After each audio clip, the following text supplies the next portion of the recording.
Back at the New York State Fairgrounds, and we have a massive pileup on the back stretch, and we had at least one car go over. Yes, you can see we've got a bunch of cars. Jason Barney's 87, the Blaney number 74, the 47 of Scott Prentice, Chuck Bowers, number 99B Machine. Looks like the Freightliner car, I'm not sure, but yes, that is Higbee, and Frankie Caprera also involved, and I think that may be Dave Hebert's car, the other Freightliner in the far background by the safety truck. And so we have the emergency medical crews coming on the way there. A massive pileup, and there isn't. Well, it looks like we have movement in these machines, though. So Pete Bicknell. Pete Bicknell right here in the front of our screen. Well, let me just tell you the way I saw it on the back straightaway. The race leader, Bud Christman, was going very, very slowly for this restart, and I wonder if this wasn't caused by folks having to put on the binders. Well, when Bud Christman was setting the pace, he got right on the binders doing a slow restart, and we could hear the spotters on the radios hollering to their crews, green, green, green, and everybody took off. Let's take a look here. You see the pace car going in. This is down the back straightaway, and there's a cone before you get to turn 3, which is where you are to fire. Now, Christman's going very slowly. Look at these cars jumbling all over the place. This is all caused by the slowness of the cars up front. And look at this. Oh, my. Matt Shepard right there in the 28, getting by. Oh, Poirier going on top of another car. Coming down on the top of a car. Look at the collisions. Scott Prentice, no place to go. Hit Pete Bicknell a ton. Pete Bicknell hammered over there in the back straightaway.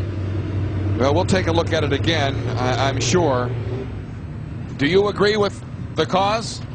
One of two things could have happened. Either Christman was setting a slow pace to which conserve, he was. or he hit the gas. And we talked about those Venturis in the carburetor, and Mark Kenyon or Andy Fusco can elaborate more on this. There might have been a bigger rush of gas into the carburetor, caused the car to bog down. And meanwhile, of course, the spotters are saying green, green, green, and so everyone is ready to gun. And then you've got a real problem on a bit of a testy track. Let's hope everyone is okay. Poirier is out walking, appears to be okay, and he took one heck of a hit. Oh, he sure did. Rob Pitcher's number 17 car also involved over there. Let's go down to Mark Kenyon. Mark? The other day in the triple 20s, Billy Pouch went to fire. He was in second spot. Looked like he had a chance to win one of the triple 20s. He stepped on the gas. The carburetor just coughed. These guys got these carburetors tuned for maximum fuel mileage, and they're trying to roll on gently with the start. Guys in the back are going to jumble up, but that's the way these guys are going to have to do to stretch their fuel mileage. Buddy and Brent, I would suspect, had the same carburetor setup. These guys are banking, they're going. It's too late now. They've committed to go this distance, and they're going to have to save fuel everywhere they can. Bud Christman is a master at it. Look at the tangled mess on the backstretch, and let's take a look at this in real time. So you're going to see what an incredible crash this was, involving so many of these big block modifieds. Look at how slow this lead car is going. And this is where it all starts up right here. Everybody getting jumbled up behind. Now watch right side of your screen. You're going to see one heck of a hit. Whammo! Oh, that's Eddie Marshall. That is underneath the Poirier number 28 machine, the number 98. And did you see that front axle come flying out? That has to be off, I believe, the Caprera car.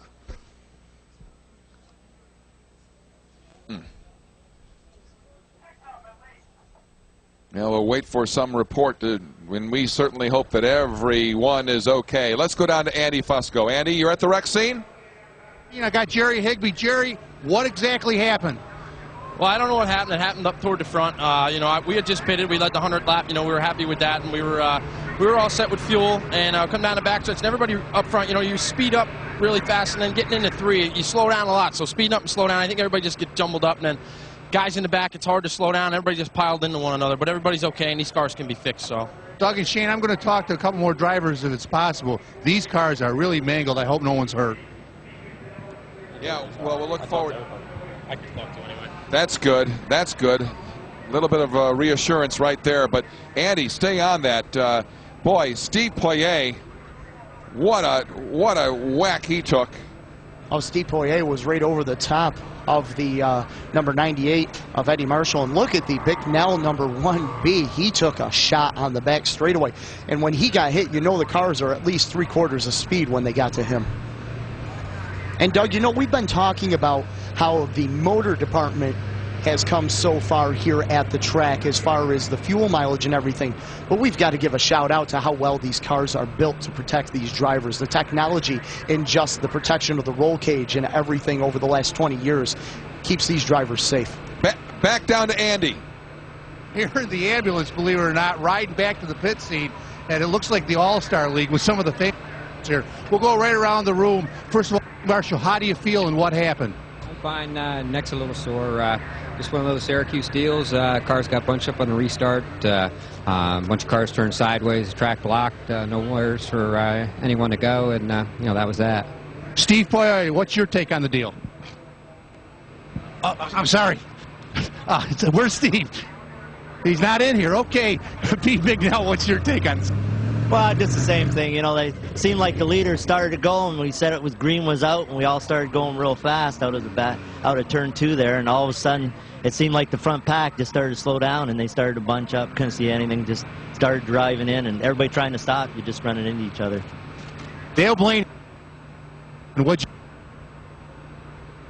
know, like you said, they said go green, and you just want to get as good a start as you can down the back straightaway. But they started hollering, and it's a dark over there. I couldn't see anything, and I seen a bunch of cars. I just shut my eyes and come to a stop. So just kind of a bad deal.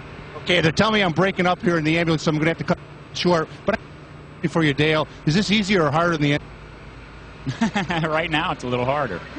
Back up to you. All right. The cars are stopped coming out of turn 2. And first of all, our observation is it's miraculous that everyone appears to be okay, because you saw the mess that some of these cars have been made. And Doug, you and I, not only up here in the broadcast booth, but we're race fans, and we were glad to see that all those drivers are okay.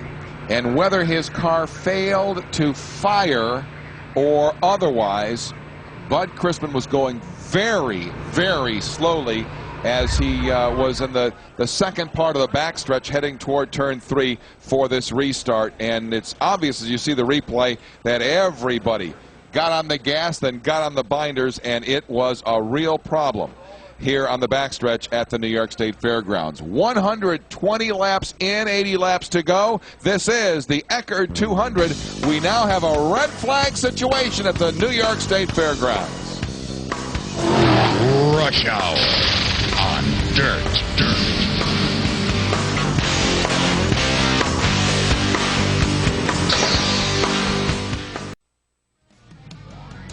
Back at the New York State Fairgrounds, and oh yes, do whatever you can to be warm on this cool evening here. We had a change of seasons in one day here in Syracuse. Well, that can happen. Turning Stone Casino Resort is the official caterer for Dirt TV during Super Dirt Week. Turning Stone Casino Resort is a 4-star resort just 30 minutes east of Syracuse at exit 33 of the New York State Thruway. See all your favorite drivers at the 2002 Dirt Motorsports Awards Banquet, November 23rd. My birthday. Bring the cake. At the Turning Stone Casino Resort. Call Dirt Headquarters for more information. Back to Andy Fusco. Here with Jason Barney, another one of the drivers who were involved in the crash. First of all, Jason, are you okay? Yeah, I'm all right. A little bruised up, I think. Knocked the wind out of me there for a little while. I couldn't talk to my guys. I bet you they're still asking if I'm all right. But I don't know what happened. You know, I come out of the pits and it gets so dark back here, you know, racing at night I think is a tough deal. But you know, I get halfway down the straightaway and it gets so black and dark, and all I saw was dust, and I was at the back of the pack, and next thing I know, I saw 3 cars sideways in front of me and got on the brakes, and I don't think the guys behind me saw me and just started packing up like dominoes. You know, they just started pushing one another back and forth into each other, and I don't know, the last thing I saw was just me ending up in the infield. But it's just too bad the car owners and the drivers got to go through this stuff. You spend a lot of money, a lot of time to come to this race, and something like this happens. But I guess it's tough luck. Gave the Stadium 87 number 87 a really good ride tonight. Everybody's okay here. To you, Mark Kenyon. I'm down here with Jerry Brophy, Warnock Automotive. Jerry, there's some concern maybe there was a problem with Bud's car. Tell us about the restart. I guess they're saying that Bud started a little late on that restart down there in 3, but the restart before, the flagger got on him for starting a little bit early. So we talked about, I didn't want to get penalized at all or anything. I said, Bud, make sure you get to that cone before you start, and that's what he did. But as far as I'm concerned, the leader fires the race and everybody else follows. All these guys have spotters, green, green, green, when the guy goes, and that's the end of it. But I got back on the radio with him now, and I said, look, you get to that cone or a car length before that cone, fire that thing and go. So there's no problems. I mean, we're not looking to cause any problems. We don't want to get penalized. We don't want to go early either. So we talked about this all week. We went out on the track with a four-wheeler before. We spotted the cone. We got the whole deal going. So I just told him, you get to that cone, you go. Don't worry about going a little bit early. You go, and that's it. And set the pace of the race like you've been doing. Don't worry about it. Well, they're all set down here in the Hearn thing. That's it. They're in the Christman pit. The leader's going to set the race. Jerry's not going to fire. You won't see him fire until he hits that cone. You won't see him fire next time until Brett Hearn fires, because Brett Hearn is listed as our race leader. We all remarked in the broadcast booth how slowly Bud Christman was going down the backstretch, and we did hear green, green, green before Bud Christman fired, and we're going to see this replay one more time at least. A very critical juncture in this race.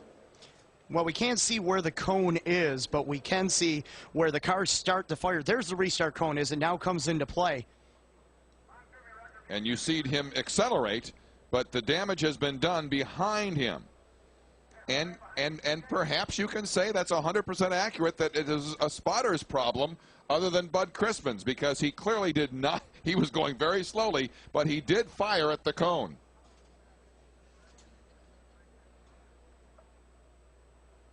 Agree? Unbelievable. I'll agree. He did fire at the cone, just like his crew chief just said. And you did hear people say green, green, green before Bud Christman fired. And there is a look. And my goodness, there's wreckage. We continue to be under a red flag here at the New York State Fairgrounds. 120 laps in the books. 80 remaining in the Eckerd 200. Rush Hour on Dirt. But you have to wonder, 2 additional laps now. Let's see how this restart goes with Bud Christman. He fires midway down the back straightaway. This is a much more natural start, albeit they do stress that cone.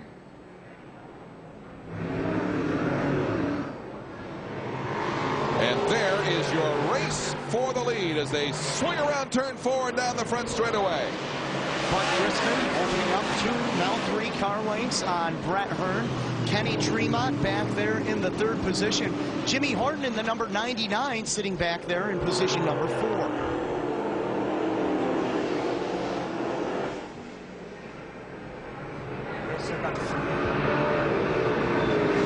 Brett Hearn really getting a good run off of corner number 2, able to close in on the Christman number 18 machine.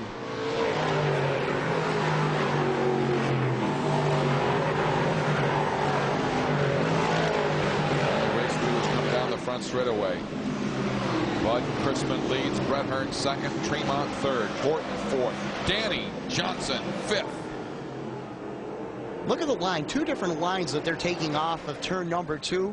Bud Christman staying to the lower portion of the speedway. Brett Hearn letting it drift out a little bit more and trying to diamond the corner to get a better run, keep the car straighter down the back stretch. Just since we have been talking about fuel consumption, fuel mileage all race long, Christman number 1, Hearn number 2. They pitted on lap 74.